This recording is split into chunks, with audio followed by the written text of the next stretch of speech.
اندازہ کر سکتے؟ اللہ کی محبت کا عالم کیا ہے جب اس نے ساری کائنات میں سب سے پہلا اور سب سے بڑا اور سب سے آخری اس درجے کا ایک محبوب چن لیا اور اس کے ذکر کو اپنے اوپر اپنی شان کے لائق لازم فرما لیا، تو پھر اس کی محبت نے کیا یہ نہ چاہا ہوگا کہ میں تو محبوب کا ذکر کر ہی رہا ہوں، میری مخلوق بھی محبوب کا ذکر کیا کرے؟ تو پھر کیا کیا؟ ان اللہ، بے شک اللہ اپنے نبی پر درود بھیجتا ہے، نبی کے ذکر کرتا ہے، نبی کے چرچے بلند کرتا ہے، لیکن اس کی محبت کہتی ہے کہ اکیلا میں محبوب پر درود بھیجتا رہوں تو محبت کو تسکین نہیں ہوتی۔ فرمایا فرشتوں تم کس کام کے لیے، تم کیا کرتے ہو؟ اور تم بھی سارے میرے ساتھ مل جاؤ، میں بھی محبوب کا ذکر کروں، تم بھی میرے محبوب کا ذکر کرو، میں بھی ذکر کروں، تم بھی میرے محبوب کا ذکر کرو، ہر کوئی مل جل کر میرے محبوب کا ذکر کرے۔ فرمایا وَمَلَائِکَتُہُ، اور میں نے اس کا ترجمہ عرض کیا کہ اس کے سارے فرشتے، یعنی ترجموں میں یہ سارے کا لفظ نہیں لکھا ہوا ہوتا، لکھا ہوتا ہے صرف اللہ اور اس کے فرشتے، لیکن میں ایک لفظ کا اضافہ کر رہا ہوں کہ اس کے سارے فرشتے۔ عربی کا ایک قاعدہ ہے، سمجھ لیجئے کہ جب جمع مضاف بن کے آتا ہے تو اس میں عمومیت، استغراق اور ہمہ گیریت پائی جاتی ہے۔ یعنی جب کہا جائے گا کتبہ،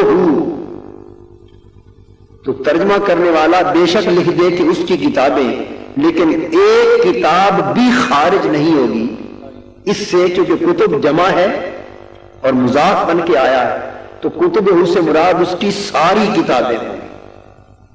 اگر کہا جائے اولادہ، اس کے بیٹے، اس کی اولاد، تو اولاد میں سے ایک فرد بھی خارج نہیں ہوگا۔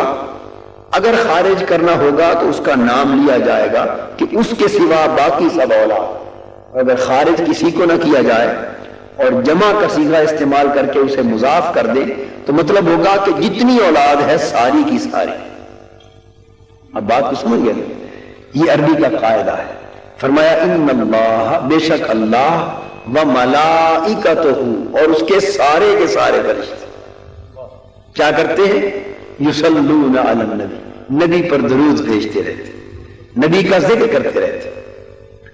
اب یہاں ایک نقطہ قابل توجہ ہے کہ فرشتوں کی کئی جماعت ہیں، کئی طبقے، اور ہر فرشتوں کے ہر گروہ کے ذمے ایک جدا جدا عبادت ہے۔ کچھ فرشتے ایسے ہیں جن کا کام فقط حالت قیام میں کھڑے رہنا، ان کی عبادت کیا ہے؟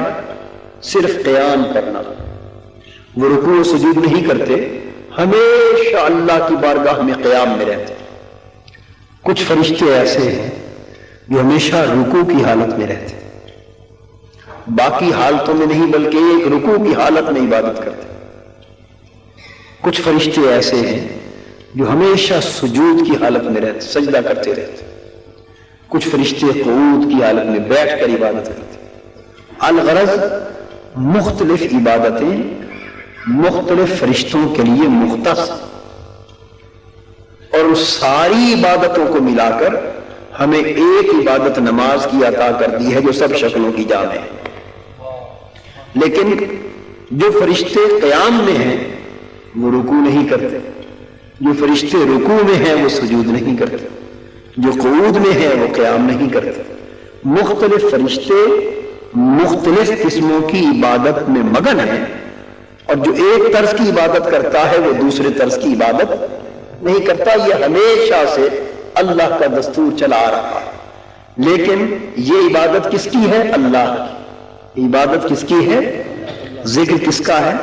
اللہ کا۔ فرمایا فرشتوں، جب میرے ذکر کا معاملہ ہو تو میں نے تمہیں بانٹ دیا ہے، کوئی اس شکل میں کرے، کوئی اس شکل میں کرے، کوئی اس شکل میں کرے، میں تم ساروں کو ایک شکل میں جمع نہیں کرتا۔ لیکن اب ہے بات میرے محبوب کے ذکر کی، میرے محبوب پر درود بھیجنے کی۔ میری عبادت الگ الگ شکلوں میں کرو، اور جو اس شکل میں کرے وہ دوسرے کے لیے نہیں بلایا جاتا، جو اس کے لیے کرے وہ تیسری شکل کے لیے نہیں بلایا جاتا، لیکن جب میرے محبوب کے ذکر اور میرے محبوب پر درود بھیجنے کا وقت آئے تو خواہ کوئی قیام والا ہے، خواہ رکوع والا ہے، خواہ سجود والا ہے، میرے محبوب کے ذکر کے لیے سارے شامل ہو جائیں، سارے شامل، تاکہ کوئی یہ نہ کہہ سکے کہ باری تعالیٰ تو نے ہمیں اس ذکر سے محروم رکھا، نہیں، اپنے ذکر کے لیے تمہیں بانٹ دیا، محبوب کے ذکر کے لیے سب کو جمع کر دیا۔ میرے ساتھ مل کر سب کے سب فرشتے میرے نبی پر درود بھیجتے، اور پھر یا ایھا الذین آمنوا، اے ایمان والو، صلو علیہ وسلموا تسلیما۔ میں نے عرض کیا کہ محبت کیا چاہتی ہے کہ خود بھی محبوب کا ذکر کروں اور باقی بھی سب کریں، اور کائنات کے دو حصے ہیں، کائنات پست ہے، کائنات بالا ہے۔ کائنات بالا کی مخلوق تو ہو گئے فرشتے، وہ تو حضور کا ذکر کرتے ہی ہیں، آیت نے بتا دیا، تو محبت چاہتی ہے کہ میرے محبوب کا ذکر خالی آسمانوں پر ہی کیوں ہوتا رہے۔ اے زمین والو، جس کو ایمان کی طلب ہے وہ بھی میرے محبوب کا ذکر کرے، ایمان والو، یا ایھا الذین آمنوا، اے ایمان والو تم بھی میرے محبوب پر درود بھیجو اور سلام پڑھو۔ یہ شرط آیت کی، ایمان والا، یعنی جسے ایمان کی طلب ہے اور جسے ایمان سے محبت ہے اور جو چاہتا ہے کہ ایمان والا ہو، پھر وہ کیوں کہ وہ میرے محبوب پر درود و سلام کرتا رہے، کہ یہی ایمان ہے۔ اس لیے کہ یہی ایمان، یعنی میرے ساتھ شامل ہو جانا اس ذکر میں، میرے فرشتوں سے شامل ہو جانا اس ذکر میں، اس کے سوا ایمان اور کیا ہوگا؟ تو یہ وہ ذکر ہے، واحد ذکر ہے کہ جو اللہ بھی کر رہا ہے، فرشتے بھی کر رہے ہیں اور اللہ کے بندے بھی کر رہے ہیں۔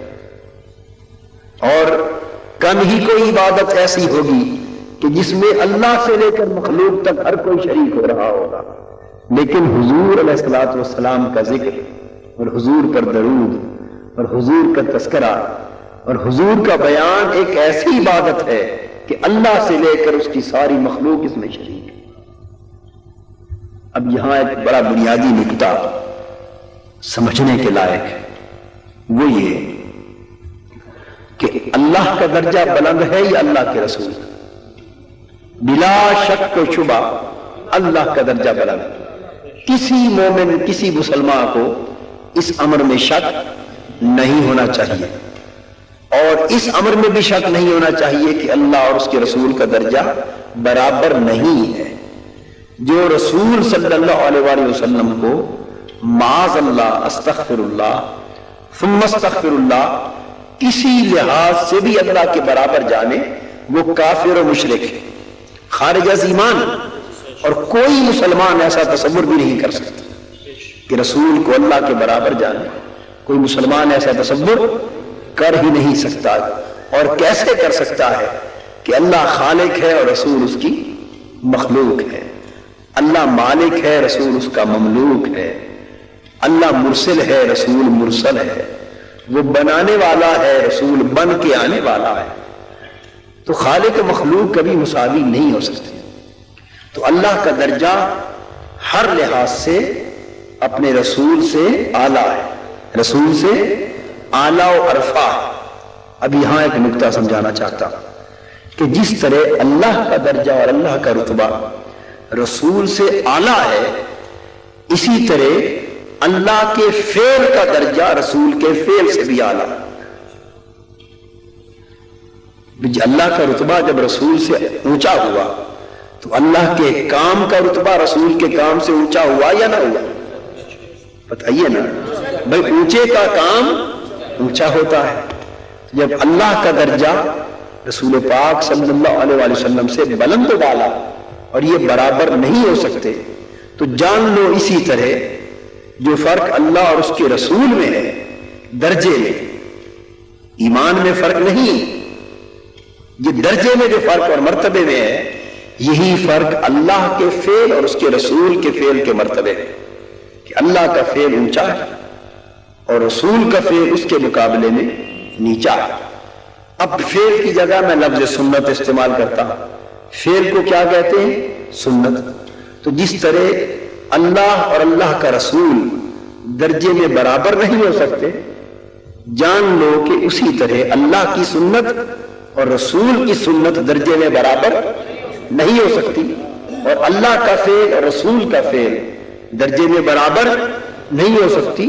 جس طرح اللہ رسول سے بلند ہے، اسی طرح اللہ کا فعل اور سنت رسول کے فعل اور سنت سے بلند۔ یہاں تک تو آپ بات سمجھے نا؟ اب بتائیے کہ نماز پڑھنا یہ رسول کا فعل ہے یا اللہ کا فعل؟ کس کی سنت ہے؟ رسول کی سنت۔ روزہ رکھنا، زکات دینا، حج کرنا، یہ سب رسول کی سنتیں ہیں یا اللہ کی سنت؟ جی، کیونکہ یہ کام رسول صلی اللہ علیہ وآلہ وسلم کرتے ہیں، اللہ نہیں کرتا۔ اور رسول پر درود و سلام بھیجنا یہ رسول کی سنت ہے یا اللہ کی سنت ہے؟ اللہ کی سنت ہے۔ یہ سب عبادتیں، ساری عبادتیں رسول کی سنت کہ وہ رسول نے کی صلی اللہ علیہ وآلہ وسلم اور ہم تک پہنچی، اور رسول اکرم صلی اللہ علیہ وسلم پر درود و سلام بھیجنا یہ کس کی سنت ہے؟ اللہ کی۔ تو درود و سلام بھیجنا یہ اللہ کی سنت ہوئی، اور ساری عبادتیں رسول کی سنت ہوئی، اور رسول کی سنت کبھی اللہ کی سنت کے برابر نہیں ہو سکتی، کیونکہ رسول مخلوق ہے، اللہ خالق ہے۔ رسول کی سنت درجے میں اللہ کی سنت کے برابر نہیں ہو سکتی۔ تو نتیجہ کیا نکلا کہ ساری عبادتیں ایک طرف بے شک یہ فرض ہیں، ان کا درجہ فرضیت کے اعتبار سے الگ، لیکن یہ ساری عبادتیں نگاہ محبت میں، نگاہ محبت یا درجہ محبت میں ساری عبادتیں ایک طرف، اور اللہ کی نگاہ میں اس کے محبوب پر درود و سلام بھیجنا ایک طرف۔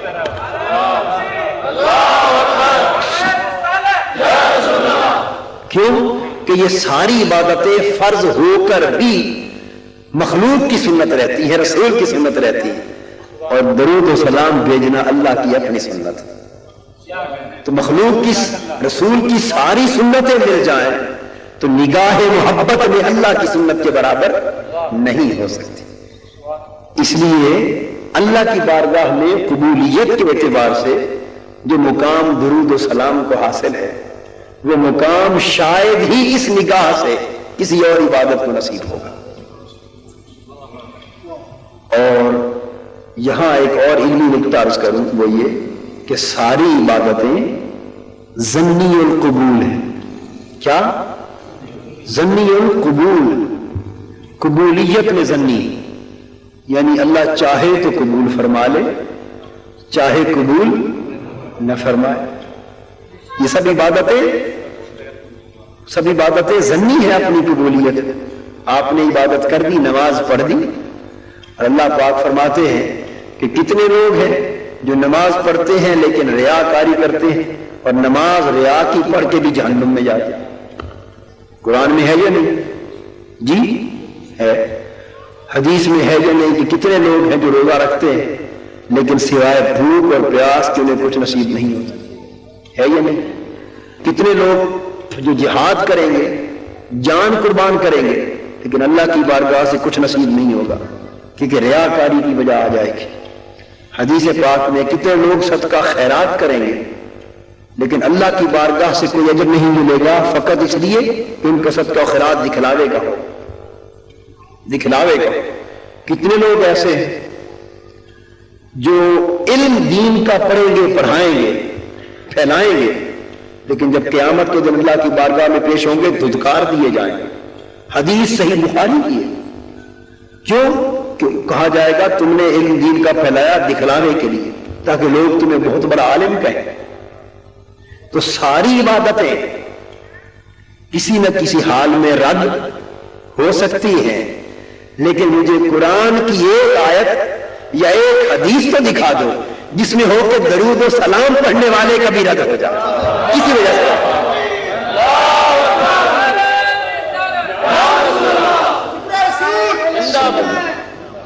بھئی سچی بات، نماز کے بارے میں بھی نص ملتی ہے، اگر کوئی ایسا شائبہ آ جائے تو رد ہو جائے۔ روزے کے بارے میں بھی نص ملتی، حج کے بارے میں بھی ملتی، جہاد کے بارے میں بھی ملتی، صدقہ خیرات کے بارے میں بھی الغرض ہر عبادت کے بارے میں نص ملتی کہ ریا آ جائے تو رد ہو سکتی، رد ہو سکنے کا بیان ملتا ہے۔ میری نظر میں اگر آج تک کسی شے کے رد ہونے کا امکان نہیں دیکھا پوری زندگی میں تو رسول پر درود سلام کی عبادت میری نظر میں آج تک نہیں دیکھا۔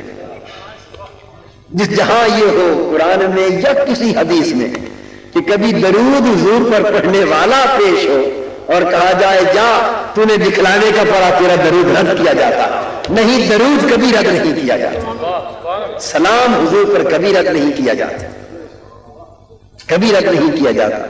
کیوں؟ وجہ یہ ہے کہ وہ ساری عبادتیں ہیں ہی مخلوق کے لیے، تو ان میں ریا کے شائبے کا بھی امکان ہے، اور درود و سلام کی عبادت آئی ادھر سے ہے، یہ ہے اللہ کی سنت، اس میں ریا کہاں سے آئی؟ تو جو آدمی جس طرح بھی نبی پر درود پڑھ دے، سلام پڑھ دے، اس میں کیا ریا ہوگی؟ صلی اللہ علیہ وآلہ وسلم وہ کبھی رد نہیں ہوتا۔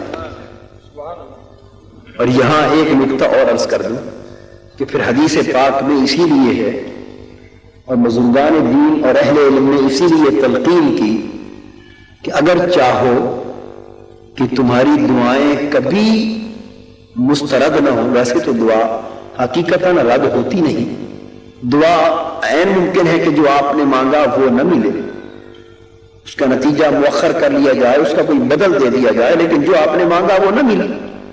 لیکن آپ چاہیں کہ آپ کی دعا معلق بھی نہ ہو راہ میں، سیدھی اللہ کی بارگاہ میں جائے اور اللہ قبول کر لے، تو پھر شریعت نے اس کا ایک گر بتایا ہے۔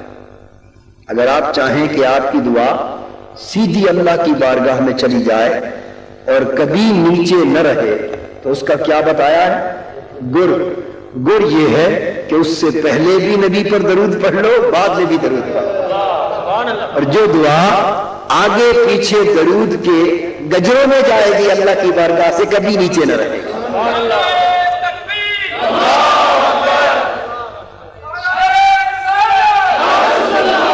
کبھی رد نہ ہوگی، کبھی رد نہ ہوگی۔ اس لیے کہ درود تو ہر حال میں اس نے لینا ہی لینا ہے، ہر حال میں لینا ہے۔ تو یہ کس طرح ممکن ہے کہ درود آگے پیچھے ہو گیا تو درود برتن ہو گیا نا؟ جب آگے بھی درود پیچھے بھی درود تو درود ہو گیا ظرف، کیا ہو گیا؟ ظرف تھال بن گیا نا، برتن بن گیا، اور دعا اس کے اندر رکھی گئی۔ تو جب اس نے برتن اٹھانا ہے تو اندر کا دودھ کہاں جائے؟ وہ تو ساتھ ہی جائے گا۔ جب وہ درود دونوں طرف سے اٹھائے گا تو دعا تو ساتھ ہی جائے گی۔ اس لیے حضور پر درود و سلام کے تصدق میں ہر گناہگار کی دعا ساتھ ہی جائے گی، اس لیے کہ وہ اس کی سنت ہے، وہ اس کی سنت، اپنی سنت کو تو کبھی چھوڑ نہیں سکتے۔ اور پھر آخری نکتہ جو سمجھا دوں وہ یہ کہ اللہ کی کوئی شرط، کوئی حد، کوئی قید ہے؟ اللہ کسی لحاظ سے مقید ہے؟ اللہ کسی لحاظ سے مقید نہیں۔ جس طرح اللہ مقید نہیں ہے اس طرح اس کی سنت بھی مقید نہیں ہوتی، اس کی سنت بھی مقید نہیں ہوتی۔ اور مخلوق مقید ہے یا مطلق؟ مخلوق مقید ہوتی، خواہ وہ اللہ کا نبی ہی کیوں نہ ہو صلی اللہ علیہ وسلم۔ ہمارے لیے تو وہ مطلق صحیح، لیکن اللہ کے لیے تو مقید ہے، محدود ہے، متناہی ہے۔ تو اللہ کا رسول، اللہ کا نبی، اللہ کی مخلوق، اس کے لیے شرط، قید، حیت ہوتی، لیکن اللہ پاک شرط، قید، حیت سے، شکل و صورت سے پاک ہے۔ اس لیے جو سنت رسول اکرم صلی اللہ علیہ وآلہ وسلم کی ہے اس کے لیے شرائط ہیں، کچھ پابندیاں ہیں، کچھ کام کرنے کے حکم ہیں، کچھ نہ کرنے کے۔ مثلا نماز حضور علیہ الصلوۃ والسلام نے پڑھ کے دی تو قرآن نے کہا ان الصلاۃ کانت علی المؤمنین کتابا موقوتا، کہ نماز وقتوں کے ساتھ فرض ہے، نہ وقت سے پہلے پڑھ سکتے ہو نہ وقت کے بعد۔ وقت سے پہلے پڑھی تو ہوئی ہی نہیں، اور وقت گزر گیا پڑھی تو قضا ہو گئی۔ مقرر وقت پر پڑھو، آگے پیچھے پڑھ نہیں سکتے، یہ شرط ہے، کیونکہ نماز حضور کی دی ہوئی سنت ہے۔ تو آگے پیچھے نہیں پڑھ سکتے، مقرر وقت پر پڑھو. اگر وقت گزر گیا تو قضا ہو گئی. تو نماز کی تو قضا ہے. کبھی مسئلہ شریعت میں درود کی بھی قضا ہے، درود سلام کی بھی قضا ہے کہ اس وقت پڑھو گے تو قبول ہوگا، اور پہلے پڑھو گے تو نہ ہوگا، بعد میں پڑھو گے تو قضا ہوگا. ارے درود جب پڑھو قبول ہوگا، جب پڑھو ادا ہوگا.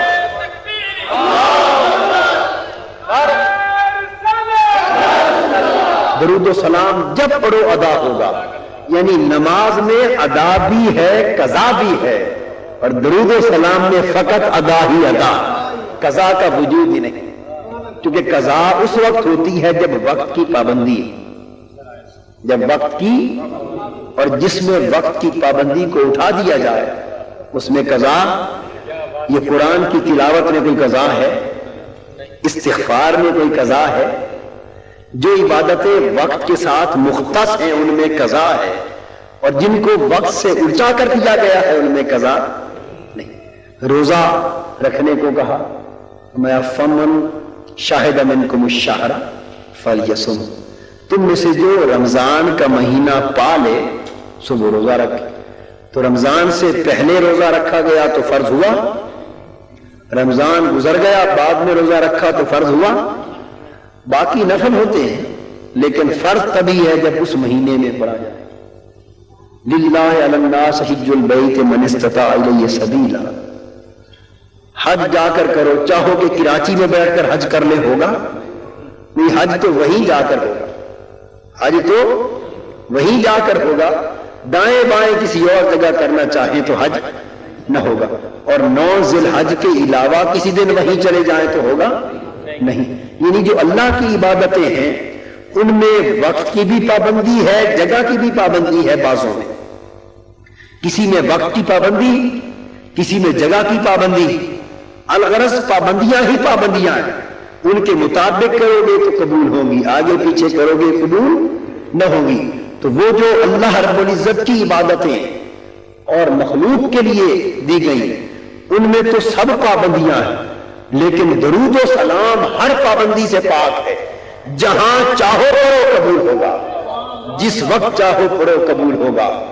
دن کو پڑھو تب بھی قبول ہے، رات کو پڑھو تب بھی قبول ہے، چلتے پھرتے پڑھو تب بھی قبول ہے، کھڑے بیٹھ کر پڑھو تب بھی قبول ہے، بیٹھ کر پڑھو تب بھی قبول ہے، کھڑے ہو کر پڑھو تب بھی قبول ہے، اکیلے پڑھو تب بھی قبول ہے، مل جل کر پڑھو تب بھی قبول ہے.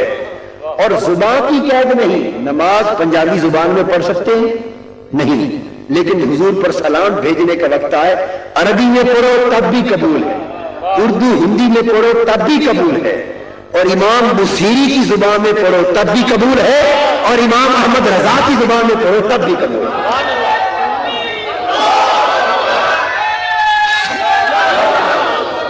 اس لیے کہ پابندی ہی کوئی نہیں، پابندی رکھتی ہی کوئی نہیں. آپ کے ذوق پر چھوڑ دیا، آپ کے ذوق پر. جسے بیٹھ کر پڑھنے میں مزہ آتا ہے وہ سر جھکا کے تصور حضور کا کر کے پڑھ لیا کرے. جسے کھڑے ہو کر پڑھنے میں جھوم جھوم کے پڑھنے میں لطف آتا ہے وہ کھڑے ہو کے پڑھ لیا کرے. جسے تنہائی میں اکیلا پڑھنے میں لذت ملتی ہے وہ لذت پا لے. جسے مل جل کر ہجوم میں حضور کی بارگاہ میں تحفہ سلام بھیجنے میں لطف آتا ہے وہ اس طرح پڑھ لے. جسے نثر میں لطف آتا ہے وہ نثر میں پڑھ لے، جسے نظم میں لطف آتا ہے وہ نظم میں پڑھ لے. جب اپنی عبادت کی بات تھی 100 پابندیاں عائد کر دی، جب محبوب کے درود و سلام کا وقت آیا سب پابندیاں اٹھا دی. فرمایا لوگوں پابندی اس لیے عائد نہیں کرتا کہ یہ بہانہ نہ مل جائے کہ وقت گزر گیا تھا نہ رہا تھا.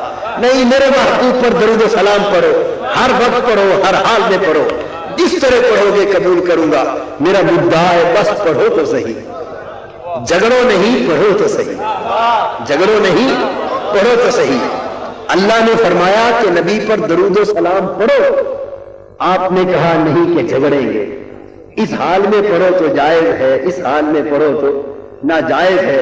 اگر اللہ نے کوئی حال ناجائز نہیں رکھا، اللہ پاک نے فرمایا کہ پڑھو، اور ہم نے کہا کہ نہیں اس پہ جھگڑیں گے.